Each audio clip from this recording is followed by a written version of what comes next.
Matapos ang mga kontrobersyal na kaganapan sa kanyang buhay pag-ibig, muling umingay ang pangalan ni Bea Alonzo, hindi dahil sa bagong proyekto sa telebisyon, kundi dahil sa usap-usapan tungkol sa kanyang bagong espesyal na karelasyon. Ayon sa balita, eksklusibong nakikipag-date na raw muli si Bea. Ang napakapalad na lalaki. Wala raw iba kundi ang president at director di umano ng isang kilalang chain of supermarkets sa Pilipinas.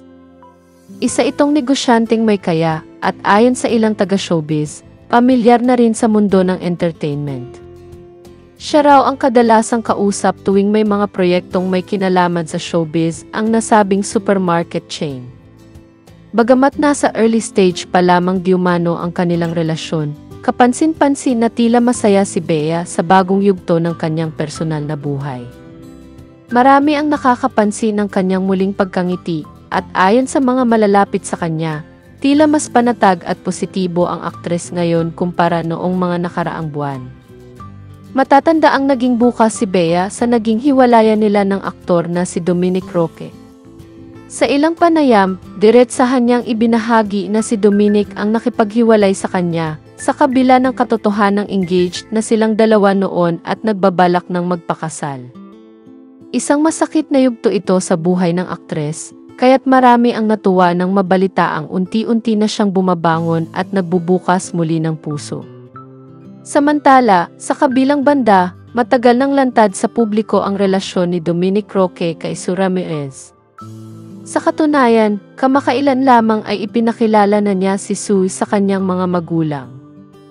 Mabilis ang naging takbo ng kanilang relasyon matapos ang paghihiwalay ni Dominic at Bea, dahilan upang maraming netizens ang magbigay ng kani-kanilang opinyon sa social media.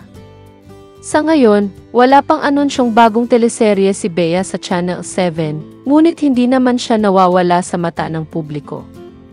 Patuloy pa rin siyang sinusubaybayan ng kanyang mga tagahanga at inaabangan kung kailan siya muling babalik sa telebisyon. Samantala, tila mas nakatutok muna siya sa kanyang personal na kaligayahan at walang masama roon. Kung totoo man ang balita tungkol sa kanyang bagong pag-ibig, marami ang umaasang mas magiging magaan at mas masaya na ang landas na tatahaki ni Bea. Isa na namang patunay ito na sa kabila ng sakit at kabiguan, may pag-asa pa ring muling magmahal at mahalin. Para kay Bea, tila isang panibagong simula ito. At ang bawat simula ay may dalang pag-asang mas magiging maganda ang kasunod.